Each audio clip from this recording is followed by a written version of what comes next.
గత 24 గంటల్లో ఉన్నటువంటి కోవిడ్ పరిస్థితి 91,253 శాంపిల్స్ టెస్ట్ చేయడం జరిగింది.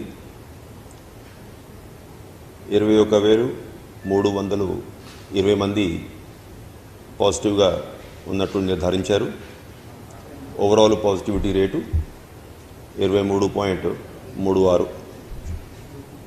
99 మంది ఈ కోవిడ్ వ్యాధి వల్ల 99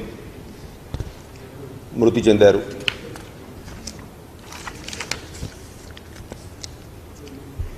బెడ్ అవైలబిలిటీ ఐసీయూస్లో మనం చూసుకున్నట్లయితే నిన్నటి మీద కొంచెం పెరిగింది. ఇవాళ 6,752 బెడ్స్ టోటల్ ఐసీయూ బెడ్స్ ఉంటే 6,008 ఆక్యుపై అయి ఉంటే 744 బెడ్స్ ఇంకా మధ్యాహ్నం వరకు అందుబాటులో ఉన్నాయి. ఆక్సిజన్ బెడ్ అవైలబిలిటీ 23,226 ఉంటే 22,661 దాంట్లో పేషెంట్స్ ఉన్నారు.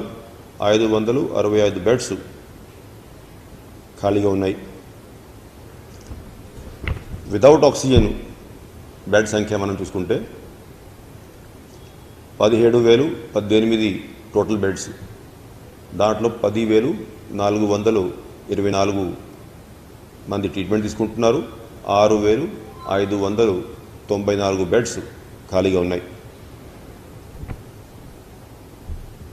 కోవిడ్ కేర్ సెంటర్స్లో నిన్నట్లాగానే 17,231 ఇంతమంది ట్రీట్మెంట్ తీసుకుంటూ ఉన్నారు. ఇంకా రెమ్డెసివిర్ విషయానికి వస్తే గవర్నమెంట్ హాస్పిటల్స్లో అయితే 20,353 డోసెస్ అందుబాటులో ఉన్నాయి. ప్రైవేట్ హాస్పిటల్లో మనం రోజువారీగా ఇచ్చే సంఖ్య పెరుగుతూనే ఉంది. గత 4 రోజుల నుంచి కూడా కంటిన్యూస్గా ఇవాళ మనం చూసుకుంటే ఇంకా ఎక్కువగా 24,544 డోసెస్ ఈ ఒకే రోజులోనే ఈ ప్రైవేట్ హాస్పిటల్స్కి ఇవ్వడం జరిగింది.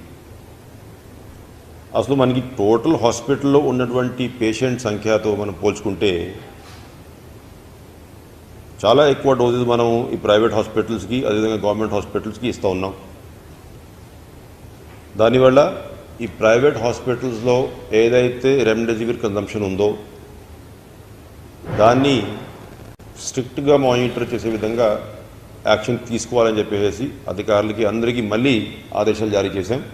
ఇవాళ సాయంత్రం కలెక్టర్స్తో పెట్టబోయే వీడియో కాన్ఫరెన్స్లో ఇది ఒక మేజర్ అంశంగా, అంటే ఎంతవరకు ఆడిట్ అయింది, ఈ ఖాళీ వాయల్స్ అకౌంట్ ఫర్ అయినాయా లేదా, ఎంతమంది పేషెంట్స్ ఏ హాస్పిటల్లో ట్రీట్మెంట్లో ఉన్నారు, ఆ హాస్పిటల్కి ఎన్ని రెమ్డెసివిర్ డోసెస్ మనం ఇచ్చాము, ఇవంతా కూడా డీటెయిల్డ్గా సమీక్షించుకోవడం జరుగుతుంది. ఆక్సిజన్ విషయానికి వస్తే మన అలాట్మెంటు 590 టన్నులు అయితే అక్కడ ఈ ఒరిస్సాలో ఉన్నటువంటి స్టీల్ ప్లాంట్స్ సహకారంతో గవర్నమెంట్ ఆఫ్ ఇండియాతో ఎప్పటికప్పుడు సంప్రదింపులు చేయించి కొంచెం ఎక్కువగా ఇవాళ మనం 620 టన్నులు అలాట్మెంటు మనం డ్రా చేయడం జరిగింది. అది కాకుండా మనకి ఏదైతే ఆక్సిజన్ ట్రైన్స్ వస్తూ ఉన్నాయో అది కూడా కొంచెం స్ట్రీమ్లైన్ చేసే విధంగా చర్యలు తీసుకున్నాం. అసలు ఈ జామ్నగర్ రిఫైనరీ నుంచి ఈ గుజరాత్లో ఈ సైక్లోన్ ఎఫెక్ట్ వల్ల ఈ జామ్నగర్ రిఫైనరీ నుంచి మనం జామ్నగర్ స్టీల్ ప్లాంట్ నుంచి మనం ఏమైనా తీసుకుంటే అవకాశం ఉంటుందా లేదా అనేది మనం అప్పుడు ట్రై చేస్తూ ఉంటే ఇవాళ కూడా ఆ జామ్నగర్ నుంచి ఒక ట్రైను 4 కంటైనర్లు మనం అక్కడ నుంచి డిస్పాచ్ అయినాయి. అవి రేపు నైట్ కల్లా 80 మెట్రిక్ టన్నులు ఆక్సిజన్ మనకి వచ్చే అవకాశం ఉంది.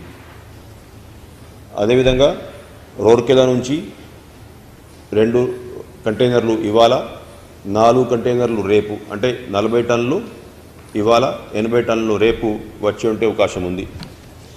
సో అట్లా ఆక్సిజన్ అవైలబిలిటీ గత 3-4 రోజులు మనం ఫుల్ కోటా డ్రా చేస్తూ ఉన్నా కూడా ఇవాళ ఇంకా 30-40 టన్స్ ఎక్స్ట్రా, ప్లస్ ఈ ట్రైన్స్ మీద ఏదైతే ఆక్సిజన్ ఎక్స్ప్రెసెస్ ఉన్నాయో దాని మీద ఈ కంటైనర్స్ వస్తే ఇంకా కొంచెం అవైలబిలిటీ సులభంగా ఉండడానికి అవకాశం లభిస్తుంది.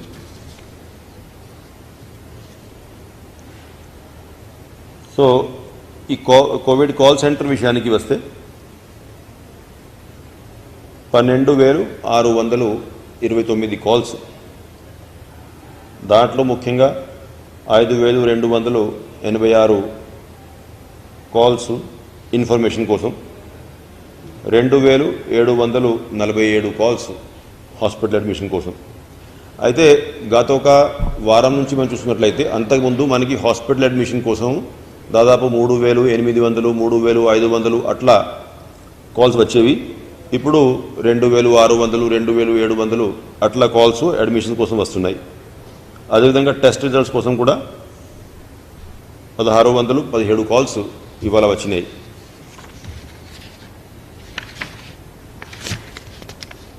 ఇవాళ ఒక రోజులో 16,000 మందికి మనం ఫోన్లు చేసి ఎవరైతే హోమ్ ఐసోలేషన్లో ఉన్నారో, ఎవరైతే ఈ ఫీవర్ సర్వేలో మనకి సస్పెక్ట్ కేసెస్ కనుక్కోవడం జరిగింది, వాళ్ళందరితో కూడా డిస్కషన్ చేసుకొని వాళ్ళకి కావాల్సినటువంటి సలహాలు సూచనలు ఇవ్వడం జరిగింది. మొత్తం కలిపి ఈ 3 రోజుల పాటు ఏదైతే ఫీవర్ సర్వే మనం నిర్వహించాం దాంట్లో అప్రాక్సిమేట్లీ 90,000 మంది ఈ సస్పెక్ట్ కేసెస్ ఉన్నట్లు గుర్తించారు. First round of fever survey అంటే అంతకుముందు జరిగిన ఫీవర్ కాకుండా ఇప్పుడు ఏదైతే మళ్ళీ ప్రారంభించాం దాన్ని మనం ఫస్ట్ రౌండ్ ఎందుకు అంటున్నామంటే ఇప్పుడు మళ్ళీ సెకండ్ రౌండ్ కూడా దీంట్లో కంటిన్యూస్గా మనం నిర్వహిస్తాం కాబట్టి ఫస్ట్ రౌండ్ చెప్తాను నేను. సో ఈ రౌండ్ ఆఫ్ సర్వేలో ఏదైతే 90,000 మంది మనం గుర్తించామో దాంట్లో నిన్నటి వరకు దాదాపు 50,000 మంది శాంపిల్స్ కూడా మనం కలెక్ట్ చేయడం జరిగింది. ఆ శాంపిల్స్ ఇవన్నీ కూడా టెస్ట్ రిజల్ట్స్ ఇప్పుడు ఇస్తూ ఉన్నాం. కొంతమందికి ఇవాళ ఇచ్చేసారు, మిగతా వాళ్ళకి రేపు ఆ రిజల్ట్స్ కూడా తెలియజేస్తాం. ఈ సర్వే పూర్తి అవ్వగానే మళ్ళీ next round of fever survey ప్రారంభించుకోవాలనేది జిల్లా అధికారులకి తెలియజేశాం. ఎందుకంటే 2-3 సార్లు మనం కంటిన్యూస్గా చేస్తే ఫోకస్ ఎవరికి అయితే అంతకుముందు సిమ్టమ్స్ లేవు వాళ్ళకి కూడా సిమ్టమ్స్ వచ్చి ఉంటే అవకాశం ఉంది. కాబట్టి ఈ కొన్ని రోజులు కంటిన్యూస్గా ఈ యాక్టివిటీ చేయాలనేది జిల్లా అధికారులకి మనం ఆదేశాలు జారీ చేశాం. సో దాట్ ఒక 1 వీక్ లేకపోతే ఆ 2 వీక్స్ ఏ జిల్లాలో అయితే పరిస్థితి సీరియస్గా ఉందో ఆ కంటిన్యూస్గా ఈ యాక్టివిటీ తీసుకొని ఎక్కడ కూడా కేసులు కాంప్లికేట్ అయ్యి హాస్పిటల్కి రాకుండా చూడాలనే ఉద్దేశంతో ఈ నిర్ణయం తీసుకున్నాం. ప్రతి ఒక్కరికి ఈ హోమ్ ఐసోలేషన్ కిట్స్ కూడా వెంటనే ఇవ్వాలనేది ఇన్స్ట్రక్షన్స్ జారీ చేశాం.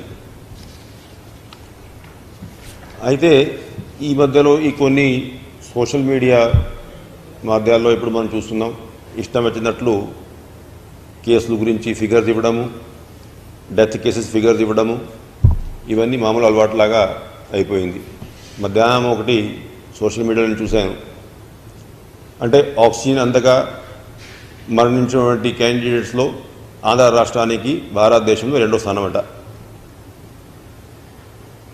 అసలు ఎక్కడి నుంచి ఇన్ఫర్మేషన్ తీసుకుంటున్నారు, ఏ ఇన్ఫర్మేషన్ తీసుకుంటున్నారు, ఎందుకు రాస్తున్నారు తెలియలేనటువంటి పరిస్థితి. ఊరికే ప్రజల్ని భయభ్రాంతం చేసేటువంటి కార్యక్రమం అలవాటుగా మారింది కొంతమందికి. ఎప్పుడు నుంచి మేము అపీల్ చేస్తూ ఉన్నాం, కేసులు పెరిగేటప్పటికి 24,000 అయినా దాచిపెట్టలేదు, 24,000 కేసులు చెప్పాం. డెత్స్ పెరిగి డెత్స్ కూడా ఫిగర్ చెప్పాం.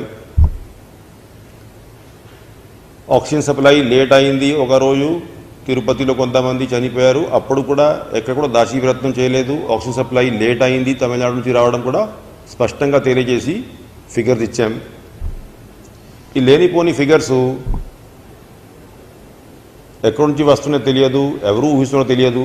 అటువంటివి చేస్తే ప్రజలకి అందరం కూడా నష్టం కల్పించే వాళ్ళం అవుతాం అనేది అందరూ కూడా గుర్తు పెట్టుకోవాల్సిన అవసరం ఉంది. క్లియర్గా ప్రతి ఒక్క కేసు, పర్టికులర్లీ ఇప్పుడైతే మనం ఈ ప్రతి ఒక్క డెత్ కేసుకి కూడా కొంత ఆ ఫ్యామిలీకి ఫైనాన్షియల్ అసిస్టెన్సు ఆ క్రీమేషన్ కోసం చేయాలనేది కూడా మనం జియో జారీ చేశాం. 15,000 రూపాయలు ప్రతి ఒక్క కేసు అకౌంట్ ఫర్ చేస్తూ ఉన్నాం. ప్రతి ఒక్క కేసుకి అటువంటి సహాయం ఫ్యామిలీకి సహాయం చేసేటువంటి కార్యక్రమం తీసుకుంటూ ఉన్నాం. అటువంటి పరిస్థితుల్లో ఈ ఫిగర్ దాచే ప్రయత్నం చేసుకోవాల్సిన అవసరం లేదు. ఎవరైనా ప్రయత్నించినా చేయలేనటువంటి పరిస్థితి ఉంటుంది. ఎందుకంటే ప్రతి ఒక్క కేసు మనం అకౌంట్ ఫర్ చేసుకొని ఆ కుటుంబానికి ఆ సహాయం చేయాలి. దాన్ని పని కట్టుకొని అదేవిధంగా ఇందాక తెలియజేశారు, ఏదో ఈ మనం కర్ఫ్యూ టైమింగ్స్ అయితే పెట్టాము, మధ్యాహ్నం 12 నుంచి ఎర్లీ మార్నింగ్ 6 గంటల వరకు, ఉదయం 6 నుంచి 12 గంటల వరకు ఏదైతే నార్మల్ యాక్టివిటీ టైమింగ్ పెట్టామో దాంట్లో కూడా మార్పు ఉంటుందనేది ఇది ఒక కొత్త మొదలైంది. స్పష్టంగా చెప్పాం, ఏదైతే మనం 5వ తేదీ ఉదయం నుంచి 18వ తేదీ ఉదయం వరకు ప్రకటించాము ఫస్ట్, దాన్ని మనం 31వ తేదీ వరకు ఎక్స్టెండ్ చేశాం. ఉదయం 6 గంటల నుంచి మధ్యాహ్నం 12 గంటల వరకు యాక్టివిటీసు, ఎకనామిక్ యాక్టివిటీస్ కానీ ఇవన్నీ కానీ సమానంగా జరుగుతూ ఉంటాయి. మధ్యాహ్నం 12 దాంట్లో సెక్షన్ 144 ఉంటుంది. గుంపలుగా క్రౌడ్ గ్యాదర్ అయ్యే అవకాశం ఉండదు. కొన్ని యాక్టివిటీస్ మనం ఈవెన్ మధ్యాహ్నం 12 నుంచి ఉదయం 6 వరకు ఏదైతే కర్ఫ్యూ పెట్టాం దాంట్లో మినహాయించాం. దాంట్లో కొన్ని ఇండస్ట్రియల్ ప్రొడక్షన్ యూనిట్స్ ఉంటాయి, అగ్రికల్చర్ యాక్టివిటీస్ ఉంటాయి, అగ్రికల్చర్ కావాల్సిన ప్రొక్యూర్మెంట్ కావాల్సిన ఐటమ్స్ ఉన్నాయి, పోర్ట్ ఆపరేషన్స్ ఉన్నాయి, హాస్పిటల్స్ ఇవన్నీ ఎలాగా ఉన్నాయి, బ్యాంక్ ఆపరేషన్స్ ఉన్నాయి. ఇవన్నీ ఏదైతే మనం మినహాయింపు ఇచ్చాం ఆ యాక్టివిటీ కొనసాగుతూ ఉంటాయి. దాంట్లో ఈ రోజువారీగా అంతకుముందే మేము ఈ కర్ఫ్యూ మళ్ళీ ఇంకా 2 వారాలు 31వ తేదీ వరకు ఎన్హాన్స్ చేయాలి, పెంచుకోవాలి వ్యవధి నిర్ణయం తీసుకున్నప్పుడు కూడా చాలా మీడియాల్లో ఏదో లాక్డౌన్ చేయబోతున్నారట రేపటి నుంచి, అవన్నీ ఒక 3-4 పేపర్లో, అది సోషల్ మీడియాలో అది వైరల్ చేశారు. ఇప్పుడు ఈ రకరకాలుగా మనం ప్రజలకి కన్ఫ్యూజన్ సృష్టిస్తుంటే దానివల్ల ఉపయోగం ఎవరికి లేదు, నష్టం తప్ప ఫలితం లేదు. సో దానివల్ల అంటే రోజువారీగా ఇప్పుడు మనం ప్రెస్ కాన్ఫరెన్స్ పెట్టి ఉన్నటువంటి ఇన్ఫర్మేషను, ఫిగర్సు, గవర్నమెంట్ తీసుకునే చర్యలు ఇవన్నీ కూడా వివరిస్తూ ఉన్నాం. కాబట్టి ప్రజలు ఎవరు కూడా ఈ లేనిపోని రూమర్స్ని నమ్మొద్దని చెప్పేసి నేను మీ ద్వారా అందరినీ నేను రిక్వెస్ట్ చేస్తూ ఉన్నాను. ఇక్కడ ప్రెస్ కాన్ఫరెన్స్ పెట్టేటప్పుడు అడిగేటువంటి ప్రశ్నలు ఏదైతే ఉన్నాయో క్లియర్గా సమాధానాలు ఇస్తూ ఉన్నాం. ఒక్కోసారి ఇన్ఫర్మేషన్ లేకపోతే రేపు ఆ ఇన్ఫర్మేషన్ ఇస్తాం, అది కూడా తెలియజేస్తూ ఉన్నాం. కాబట్టి అందరూ కూడా దీంట్లో సహకరించాల్సిందిగా రిక్వెస్ట్ చేసుకుంటూ ఇంకా ఎన్ని క్వశ్చన్స్ ఉంటాయి.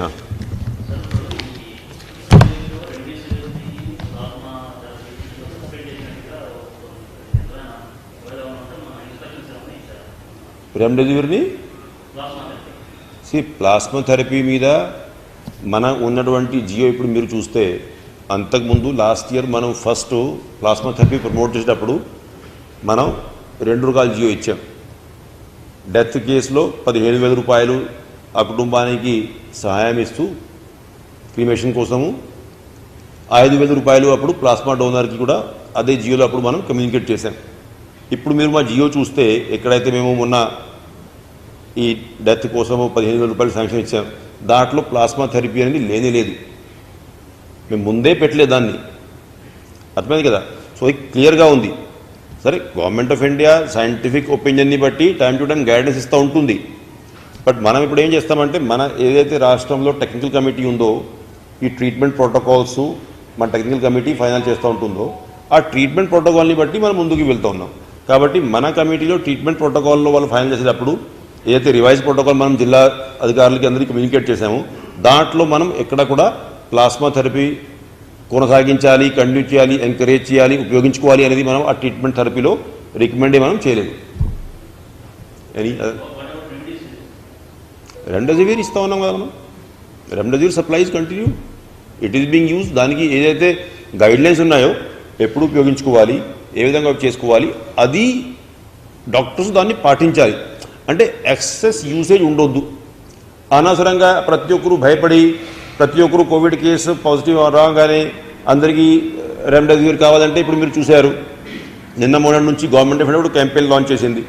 అంటే అవసరం లేనటువంటి కేసెస్లో, పర్టికులర్లీ డయాబెటిక్ కేసెస్లో ఈ స్టీరాయిడ్స్ వాడుకోవడము, అంటే మెడికల్ సూపర్విజన్లో ఏదైనా ట్రీట్మెంట్ తీసుకోవచ్చు. లేనిపోని ఎక్సెసెస్ ఏదైతే చేస్తున్నారో దానివల్ల కూడా ఈ బ్లాక్ ఫంగస్ వచ్చేటువంటి ప్రమాదం ఉందనేది గవర్నమెంట్ ఆఫ్ ఇండియా కూడా హెచ్చరికలు జారీ చేసింది. చాలా వరకు మనం ఈ ఐఈసీ క్యాంపెయిన్ కూడా ఇప్పుడు తీసుకోవడం జరుగుతూ ఉంది. సో ఇప్పుడు ఏంటంటే ముఖ్యంగా ట్రీట్మెంట్ కేసు పాజిటివ్ అయ్యేటప్పుడు ఆ సరైన సలహాలు తీసుకొని మెడికల్ ఆఫీసర్ ఎవరైతే ఉన్నారో, ప్లస్ మనం 104లో కూడా ఎంతమంది స్పెషలిస్ట్ని పెట్టాము, డాక్టర్ని పెట్టాం, వాళ్ళు ఇచ్చిండే సలహా మేరకు మెడికల్ ఎక్స్పర్ట్ సూపర్విజన్లో ఏ ట్రీట్మెంట్ తీసుకున్నా ఇబ్బంది లేదు. దానికి కావాల్సినటువంటి మెడిసిన్ మన దగ్గర అందుబాటులో ఉన్నాయి. ఓన్లీ థింగ్ ఈ బ్లాక్ ఫంగస్ కోసం కావాల్సినటువంటి ఏదైతే ఇంజెక్షన్స్ ఉన్నాయో అది మనం ఆర్డర్ ఇచ్చామో అది ఇంకా రావాలి, 1-2 రోజులు వస్తాయి అనుకోండి. అవి తప్ప బ్యాలెన్స్ అయితే అన్ని మెడిసిన్ అందుబాటులో ఉన్నాయి. ఏ మెడిసిన్ కూడా షార్టేజ్ ఉన్నట్లు ఎక్కడ కూడా కంప్లైంట్స్ లేవు. కానీ ఎక్స్ట్రా అనవసరమైన యూసేజ్, ఇప్పుడు ఓవరాల్ ఫిగర్స్ చూస్తే రెమ్డెసివిర్ కూడా యూసేజ్ కొంచెం అయితే ఓవరాల్ అయితే ఆంధ్ర రాష్ట్రంలో ఎక్కువనే ఉంది. అంటే మనం స్టేట్ యావరేజ్ కనుక్కుంటే దేశం అంతా చూసుకుంటే ఫిగర్స్. కాబట్టి ఇటువంటి ఎక్స్ట్రా యూసేజ్ మరి సరే ప్రిజంప్షన్ ఈజ్ డాక్టర్ ప్రిస్క్రైబ్ చేస్తున్నారు కాబట్టి వాళ్ళు ఆ ఇంజక్షన్ వేయించుకున్నారు అనుకోండి. బట్ ఏ విధంగా అయితే ఆక్సిజన్, అదేవిధంగా ఈ రెమ్డెసివిర్ కూడా చాలామంది ఈవెన్ ఐఎంఏతో నేను మీటింగ్ పెట్టుకున్నప్పుడు కూడా వాళ్ళు కూడా చెప్పారు, అంటే మేము మెంబర్స్ అందరికీ సలహా ఇస్తాము ఎటువంటి పరిస్థితుల్లో ఉపయోగించుకోవాలి, ఎక్కడ కూడా ఉపయోగించకూడదు. అవన్నీ కూడా technical matters. As officers we will not comment on technical aspects. కాకపోతే అంటే అవసరం ఉన్న చోట ఉపయోగిస్తే మాత్రం there is no shortage of any medicine or any other drugs.